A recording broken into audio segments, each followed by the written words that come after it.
Mukhang nabigo agad sa unang araw ang pagharang ng Estados Unidos sa kipot ng Hormuz. Dahil dito, inanunsyo ni Donald Trump na babalik ang Estados Unidos sa negosasyon sa Iran. Maaring maganap ang bagong pagpupulong ng mga negosyador ng dalawang bansa sa Islamabad ngayong Huwebes o Biyernes. At sa sitwasyong ito, may totoong problema si Trump. Kahit hinarang ng mga Amerikano sa Hormuz, ligtas na nakatawid na yon ang isang tanker na Tsino sa kipot. Higit pa rito, bago ang negosasyon, siningil ng Iran ang Estados Unidos para sa pinsalang na idulot nila. Ngayon, humihingi ang Iran sa Estados Unidos ng halos $300 bilyong na kompensasyon.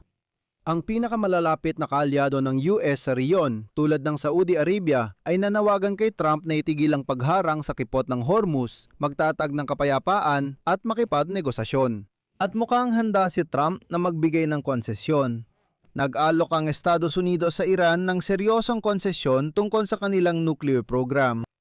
Ako si Alex Ipechi, talakayin natin ang paksang ito ng magkakasama. Pero bago natin simulan ang episode na ito, hinihiling ko sa inyo na mag-subscribe sa channel, i-like ang episode na ito, mag-iwan ng kahit anong komento sa video na ito, at mag-subscribe sa aking Telegram channel na Pechi News. Ang link ay nasa description ng video na ito. Isang Chinese tanker na pinatawan ng parusa ang tumawid sa kipot ng Hormuz kahit may blockade ng Iran sa mahalagang rutang ito. At kahit na iniulat ng Pentagon kay Donald Trump na wala ni isang barko ang nakalampas sa mga barkong Amerikano sa unang araw, lumabas na hindi ito totoo. Ayon sa datos ng Marine Traffic at serbisyo ng Kepler, ang barkong Rich Terry ang naging unang nakatawid sa kipot at nakalabas ng Persian Gulf matapos magsimula ang blockade. Ang tanker at may-ari nito ay pinatawan ng parusa ng US dahil sa ugnayan sa Iran. Pinuno ng methanol ang tanker sa Amriya Port, United Arab Emirates, ang huling destinasyon nito bago umalis. Isa pang tanker na nasa ilalim ng parusa, si Murli Kishan, ay pumasok sa kipot noong ika-14 ng Abril at, ayon sa impormasyon ng Kepler, ang bakanteng barko ay dapat mag-load ng fuel oil sa Iraq sa ika-16 ng Abril.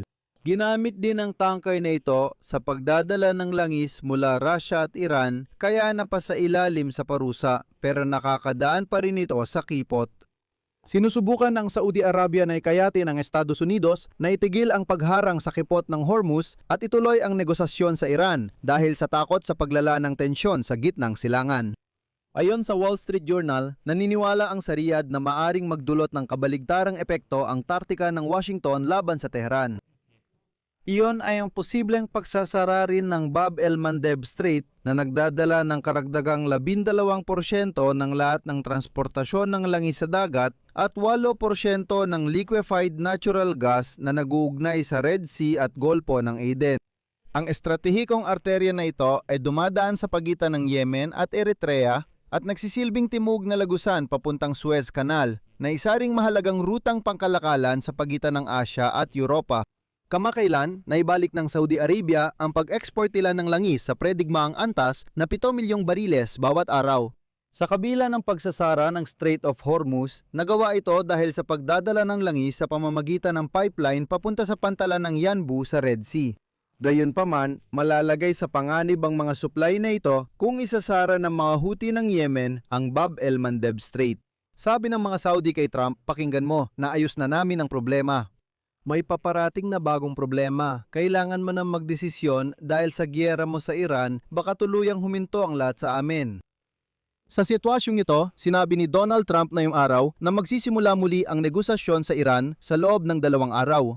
Ayon sa mga insider, may planong bagong pagpupulong ang mga delegasyon ng Estados Unidos at Iran sa Islamabad sa Huwebes o Biyernes. Posible rin naman ang Geneva bilang lugar ng negosasyon. Ayon sa mga source, nagpapatuloy ang Washington at Tehran sa konsultasyon para sa bagong direktang negosasyon. Mahalaga ring banggitin ang isang mahalagang bahagi ng usapin. Ngayong araw, ika-14 ng Abril naganap sa Estados Unidos ang unang direktang negosasyon sa pagitan ng Israel at Lebanon mula pa noong 1993.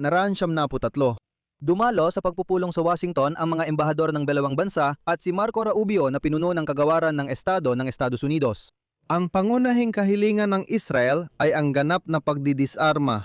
Noong nakaraang araw, nanawagan ng grupo sa mga awtoridad ng Lebanon na huwag makipag-usap sa mga Israeli at tinawag na walang saysay ang mga ito. Ayon sa kampo ni Trump, kapag napaalis ng mga awtoridad ng Lebanon ang mga terorista mula Hezbollah, magkakaroon ng kapayapaan at hihinto ang Israel sa mga pag-atake. At ito ang mahalaga dahil kapag nagkasundo ang Israel at Lebanon, magaganap talaga ang negosasyon sa pagitan ng Estados Unidos at Iran sa mga susunod na araw. Kasama rin ang digmaan ng Israel at Lebanon sa mas malaking digmaang ito. Sa ganitong sitwasyon, nalaman nating nagsimulang umatras at magbigay ng konsesyon si Donald Trump.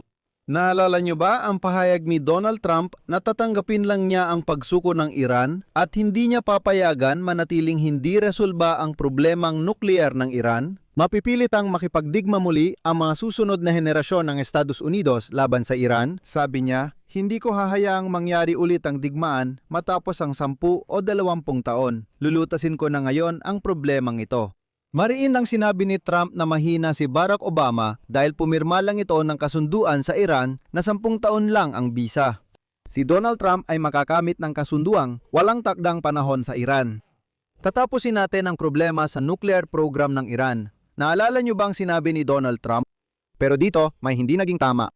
Ibinunyag ng mga source ng Axios na sa negosasyon sa Islamabad noong nakaraang weekend, inalok ni Vice Presidente ng US na si J.D. Vance sa Iran na hindi itigil, kundi pansamantalang ihinto ang anumang aktibidad sa nuclear na larangan sa loob ng 20 taon. Uulitin ko, pumapayag na ngayon si Trump kahit sa pansamantalang kasunduan sa nuclear program ng Iran.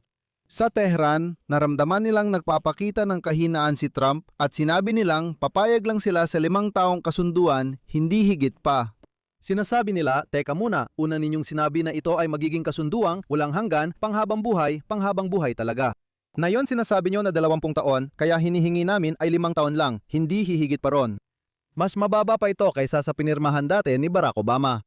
Kung magfo-focus ang mga panig sa haba ng panahon, hindi sa tuluyang pagbuwag ng nuclear program ng Iran, Ang problema para kay Trump ay ang ganitong kasunduan ay maaring magpaalala sa kasunduang nilagdaan noong 2015 ng administrasyon ni Barack Obama kasama ang mga bansang Europeo, Russia at China.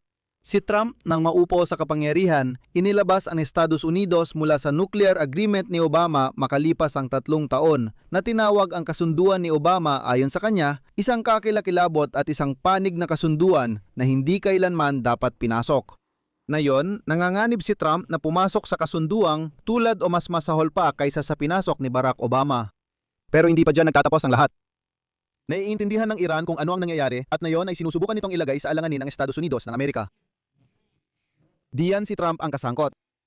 Ayon kay Fatimeh Mahanjeri, tagapagsalita ng pamahalaan ng Iran, noong ika-14 ng Abril ang paunang pagtataya ng Iran sa pinsalang dulot ng mga pag-atake ng Estados Unidos at Israel ay humigit kumulang $270 bilyong. Isa sa mga isyung itinutulak ng ating negotiating team at tinalakay rin sa mga negosasyon sa Islamabad ay ang usapin ng military reparations mula sa Estados Unidos. Tinatayang umabot na sa $270 bilyong ang pagkalugi ng Iran dahil sa pag-atake ng Estados Unidos at Israel. Ngayon, hinihingi na rin ng Iran kay Trump ang reparasyon sa digmaan.